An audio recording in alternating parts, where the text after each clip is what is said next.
development near then. Latest and they say Yamiadom. Or very stable. Okay. Very, very stable. Oh, okay. And they show us what food to know what it's all relaxing. I know the home foul. Sure. Say say hunam per adwuma no. Pope Francis. Oje nyi hunam per adwuma. On few cry. Hunam per adwuma. Edu dia no kra no ati free. So if you say do Nyankopon dia man so me wasase so no. Enti say be oye kra no de fam. No de kokra if you say wa accomplish it do Nyankopon ka so onye. Ai. Etu ka so oda wona. Oh. Obegina ho. On few cry. Home few cry. So already a year so bembe. Enyame wo kakakra. Bembe fa. Mpaibo ni here. Sanity. Na stand show. Hey, contact one show. Show. Oh, any mechiano. Tell him say greet him. Yeah. Mr. Godfred maybe you should be Afriki just say I should tell you say he greet you. I know say you hear am. So you go say oh Afriki the Jew. Oh now you can say Afriki the Jew. Oh we have to free on here sorry sir.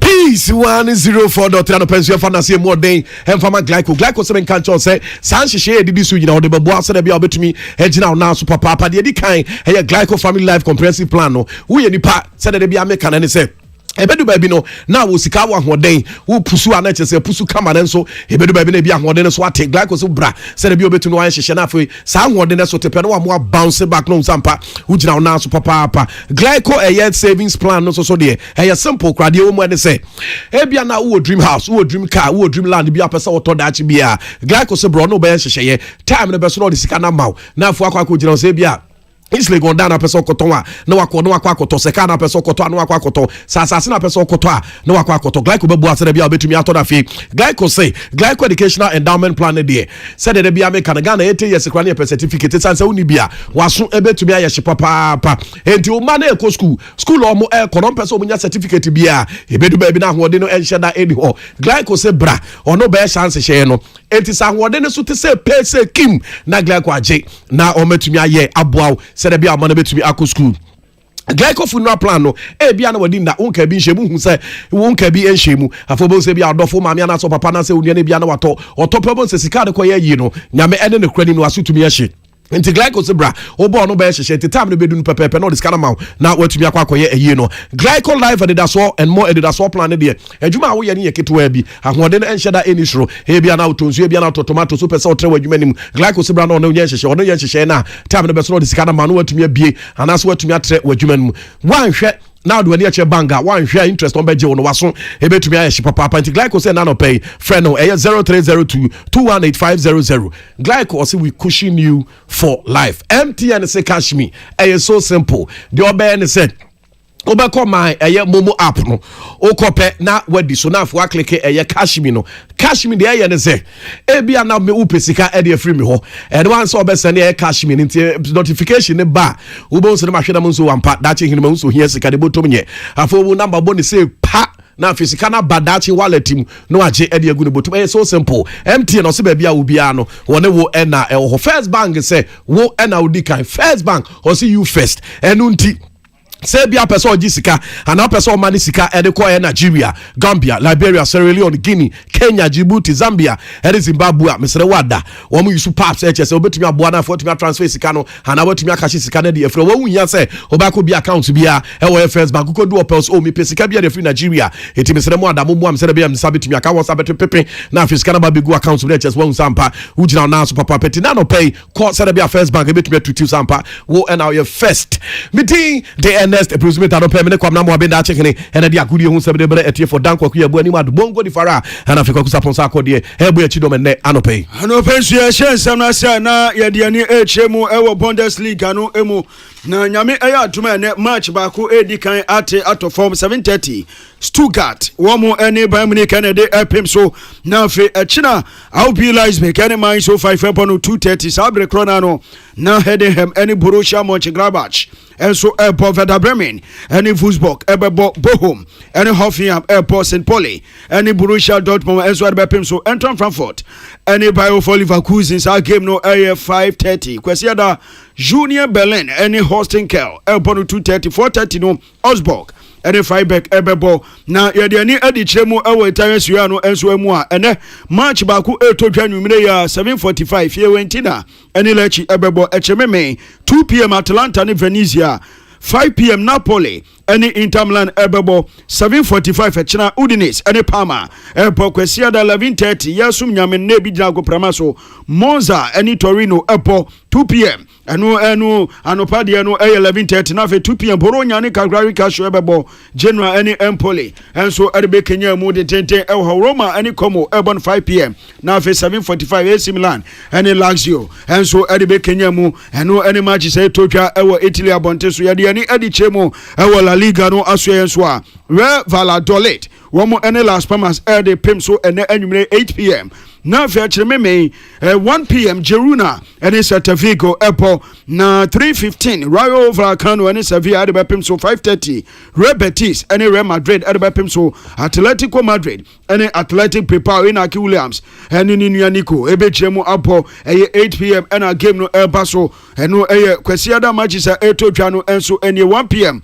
Leganes any Hatafe Epo FC Barcelona 3:15 Omni Real Sociedad at the bepem so 5:30 Real Mallorca and Deportivo Alaves also ebebo now for 8 p.m. kwesiada Osasuna any Valencia and so Eddie Kenya mo and Achisahudwa and ebetumi atodwa na yediani edi chemu ewo England so West Ham United eshebinu endra Leicester City entumi ante na Italy so Bologna enso eshebinu ma AC Milan te kanmu ebako enso ewo ho na England FA Cup ene match baako eto form Aston Villa Womoni Cardiff City Epo and only 8 p.m. Shannon so na echememe 12:15 Preston North End and Burnley at Bepim so Sabre Crodano na Crystal Palace and Millwall and so about 3 p.m. Echena AFC Bournemouth one more any Wolverhampton Wanderers at the Bepim so Manchester City and a prime of Aumu Liverpool film no Bono 5:45 and no echememe na fi kwesiada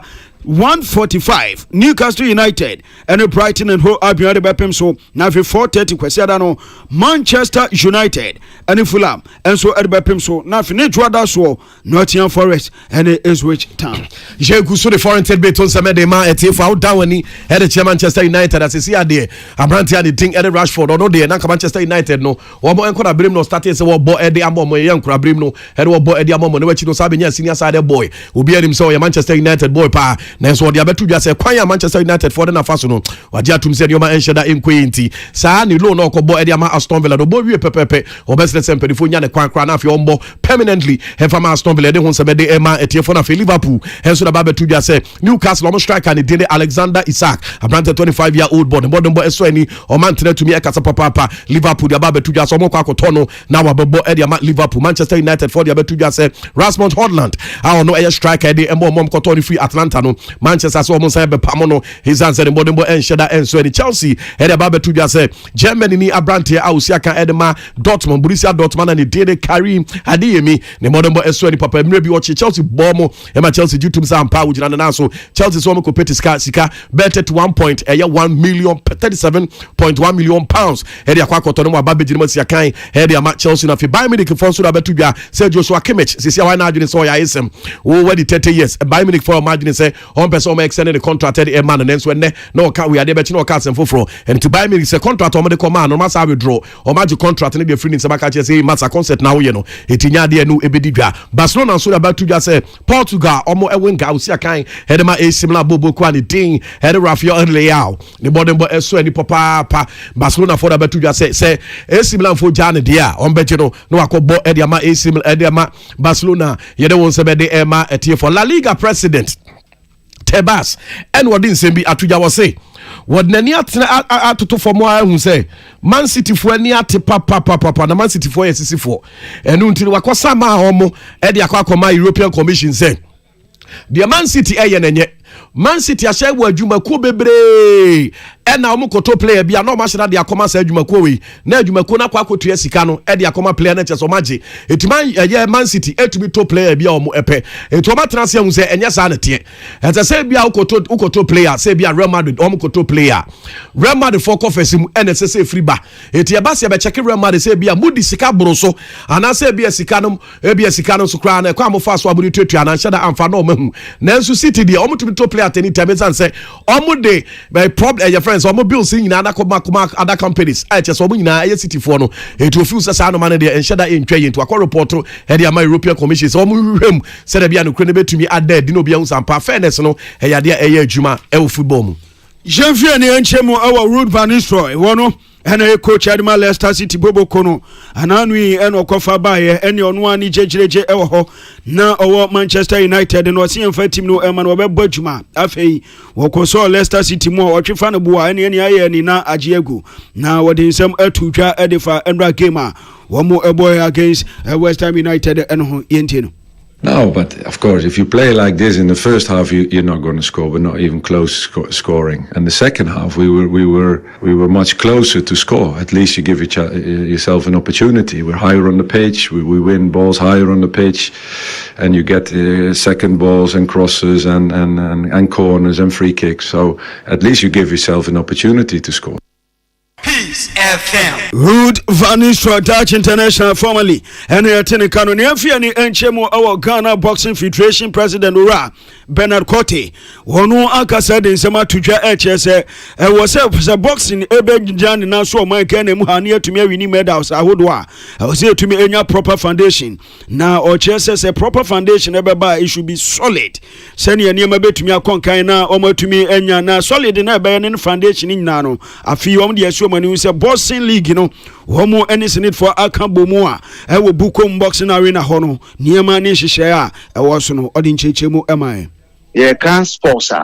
You can never take boxing away because boxing has really produced a lot of medal, has really produced a lot of world belts. And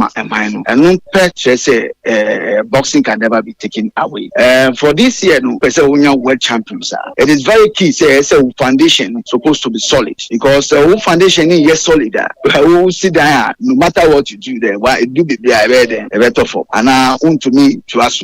So as a federation, yeah.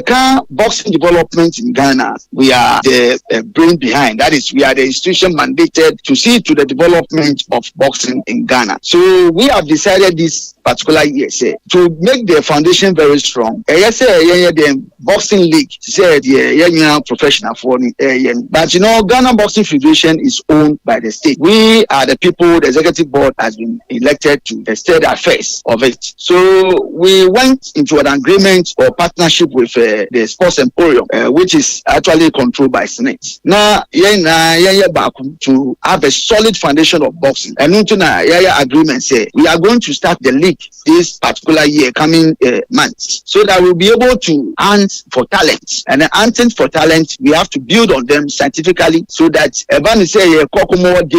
Scotland, it will not be very difficult for it. Peace FM.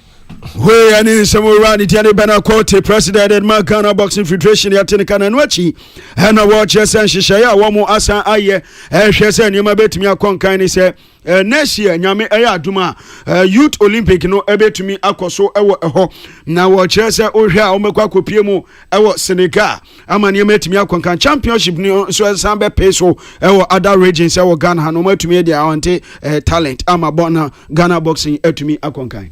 Next year, called Youth Olympic Games. Youth Olympic Games, to me, talent and it will be very difficult for you to, pick up boxes for you to, polish them to represent Mother Ghana in Senegal. We also count and the federation has partnered the Sports Emporium to make sure we have these things done good for us to hunt for the talent. And aside that, we are at the moment we are trying as much as possible to, look at what do I say, the world boxing that has been introduced. by the IOC. Oh, there is, this banter between our international federation, IBANI, World Boxing, it's creating a whole lot of, problems for, Ghana. And we are working seriously on it to make sure we also address it as a nation so that you know where we also stand. But this particular year, as I speak to you now, we are not going to lie low as compared to the previous year because we have a lot of activities. Aside the league, individual championship. And the individual championship is not going to basically in Accra alone. We are going to extend our tentacles to the various regions. Because last year, for instance, you call Cape Coast, you call Takra. So this year we wanted to tackle Volta region, Ashanti region, and the northern part. Because almost what talents. Because also sure that now Joseph Agbo, they are not guns. So it is my belief, say, once we extend our tentacles to those areas, we can also get good bosses or better bosses from those areas. Now you have to be who start talent, then we'll bring them to Accra. Now scientifically, you polish them so they can also represent Ghana. Peace FM. Ghana Boxing Federation President Roa Penel Kote. Any attending Kano. Jekuso de agudi hun seme de meti for do che Ghana Football Association. General Secretary no din sembi atudwamo kaya. Omo shebo be ka se VR ne nche bia Ghana e ba be issue. Na General Secretary de ba betu dwa chechire mu kama se be bia du ne de. Omo ka so be issue omo de omo guso omo e ya ahoboa. Na VR no se na ka de ne ho hyehyeye no e ya na chese ahomete kakra. Etiji se onya aboten watumi ani bibia kama nto omo guso enye se bia omo boa paya na se bibia omo guso mbre pam no omo e de e be ba ye de ho seme de e ma etiefo na fe Thomas Party and I'm 24 catching se baby adu ne de obe deputy captain na chese Jordan Ayew and be captain afi wa hyenase and Thomas Party so mo de mo foma de na me de me bo e de ama Black Stars be yi me ma bo e de ama Black Stars panen so mo de se sana mpese mo ya na mo de mo foma de and se si ano Black Stars captain si se ne be si akwakoye Jordan Ayew and be captain Thomas Party and be deputies once sana adwene dia and you know and obe deputy Alexander Jiku ne beto so miensa na afi Mohammed Kudus aba beto so and I say and I be follower ye de hun sebe de ema etiefo and His Excellency the President of the Republic of Ghana and ye wono ede de num sebe betu dwam cheso na no na asemba akọ kan and say ye vero stadium no omo ba beye abihemu kana ayensesaye asiesie no kama. Infrastructure development remains paramount in our strategy. The government is committed to refurbishing existing national stadia, completing youth resource centers, and constructing new sports facilities in the new regions. We'll also prioritize community recreational facilities to foster greater participation in sports at the grassroots level. Recognizing the critical role of youth development, we're implementing a significant overhaul of grassroots sports with the establishment of the School Sports Authority. This body will oversee structured inter-school competitions and talent identification initiatives essential for nurturing future sporting champions. Over 60% of Ghana's elite athletes have emerged from these school sport programs. Peace FM. We and in some way His Excellency the President what they to Ghana no you know and also say the reforms and the sports policy said they ba say they be to me abona fi Ghana ya gudi etumi akodenim. Mr. Speaker, Ghana's sports sector once again, which was a shining example of excellence within Africa, now finds itself at a very critical juncture. Historically, our nation has been celebrated and has had remarkable achievements in boxing, football, and athletics. Unfortunately, this is no longer the case. However, recent years have unveiled depressing structural deficiencies in administration, funding, infrastructure, and talent development. Immediate and comprehensive reforms are imperative to reclaim our rightful place on the global sports stage. Mr. Speaker, we will develop a comprehensive national sports policy to align with international norms. This policy will be accompanied by an exhaustive review of the Sports Act of 2016, that is Act 934, and the rigorous enforcement of the Sports Regulations 2023 LI 2477. Peace FM. We and in some way His Excellency says reforms and policies, hair sports policies or more de ebano. Watch it mu kama na no achi no and also see the ministry no which is your makanoma mienu and the abom sports and recreation and into recreation no on ba be peda ba ko na che say da no ebedu no say bia say be say bosumi bia the last Saturday of every month bia na near diagro into president. The ministry has now been renamed the Ministry of Sports and Recreation. To acknowledge the significance of recreation, we will launch a National Recreation Day. This will be a monthly initiative centered on community engagement alongside an annual National Recreation Festival. These initiatives will encourage keep fit activities and promote active lifestyles. It will promote traditional games and strengthen community bonds. Peace FM. Na no echino. And His Excellency, the President of the Republic of Ghana, John Dramani Mahama, or say here the opposite Ghana for you say be a budget at the the various sporting disciplines. Name one crowd there, no specific say Black Stars. No, I dare bet you see 1 million bomb match back 1 million. Yeah, a big crowd say 5 million. Just and some baby it was say budget to be a better at the Black Stars. No, yeah, Ghana for you na Next month, the senior national team, the Black Stars, which is now a pale shadow of its former glory, will play 2 World Cup qualifying matches. I've instructed my office and the Minister for Sports and Recreation to hold the Ghana Football Association accountable to the people of Ghana as we prepare for these games, especially regarding the budget of the FA. There will be no secrecy in how much the government spends on the national teams. The budgets presented by the FA and other sports associations must be known by the public. After all, it is the taxpayers' funds that are used to fund these activities. The reduction in government expenditure and waste reduction applies to all sectors of the economy, including the Ministry of Sports and Recreation. Peace FM. We in some way, His Excellency, the President of the Republic of Ghana, John Dramani Mahama, or the Etuja, Yede Hunsemede Ema Etiefo, Jeguso, na Yede Agudi Hunsemede Etiefo, University of Ghana Corporate League, no, a football league, Yame Ayaduma Group B, fixtures in say that 6 p.m. per University of Ghana Sports Stadium, a hot and a great event, Basso. Now, here's the fixtures on 6 p.m. per no match, so bo Akopim 10 p.m. and University of Ghana Corporate Football League, a Group B fixtures in the same that Media General, Omene Forestry Commission, Ena Ebebo, Bui Power Authority, Omene Lancaster, Accra, National Petroleum Authority, and so Ene Ghana Civil Aviation Authority, and the Ebeshasuna Fe, Central Administration, almost when it's Zenith Bank, and the Ebeshasua, the Bepimbiano, Yede Honsem, Ede Ebebre, Etifo, na yes, sorry so, Ene, Anope, na ye Jemo Diama, Nanayao, na Fi, Onoso Atwaswa. With the Ghana band, okay, say happy birthday in advance. And Koma Neyiri Fita, Mechire Suzanne, or say baby will be an ne pay or wish happy birthday in advance. Because yada ebe and no a birthday. Na Mr. Francis Opare J, our Salvation Congregation and over 7 and ne and I'm paying for a pound and say on your headmaster and Fama Orally Senior High School. And Mr. Francis Opare and J Salvation Congregation in the can say your boy basso no yamemo ho den na dwumedia ko di as headmaster Edema Orally Senior High School no onyankopɔ ma onyansa na efa ebu anase fa di e school no so unsa nanse wote ya Orally de si ho na nye asem de enti Francis Opare and J enne obe headmaster Edema Orally Senior High School yesere wada for mo nyame nka ho no nyame ma onim de sere bia obetumi edi school ne so na yenua baako Lawrence Bedu ene ono so na busua nyina na they are who say the wife da former say the wife esinyi Bedu nyame adoma de beba so they can say baso tema community 11 and nti yenua Lawrence Bedu they can say yama shedin yakopon enka ho ba bia du no den so mrepam no obehye no ho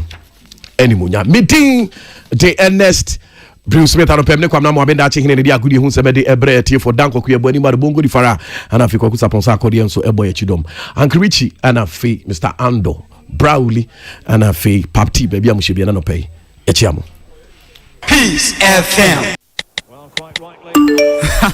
It's what ye de bia na wo miamia wo phone adan omutu ya okana ani oma say because why you use me MTN no na me nya points no more na me to me the points ni nya airtime data ne discounts for shops any restaurants it's waiting na de bia eye mu miamia mo phones no na mo kan kire yen ama yen so ya enjoy bi oh man we dey kill you with enjoyment Yet the MTN rewards Koswa Kasa test it. Now browse the morning the Viada not 2 points. I don't know who the bet you are Chediano. Yayati so and then Yayati Chekwa at Chediano Price area and for so free. And once over dial *550#. Now what your reward to see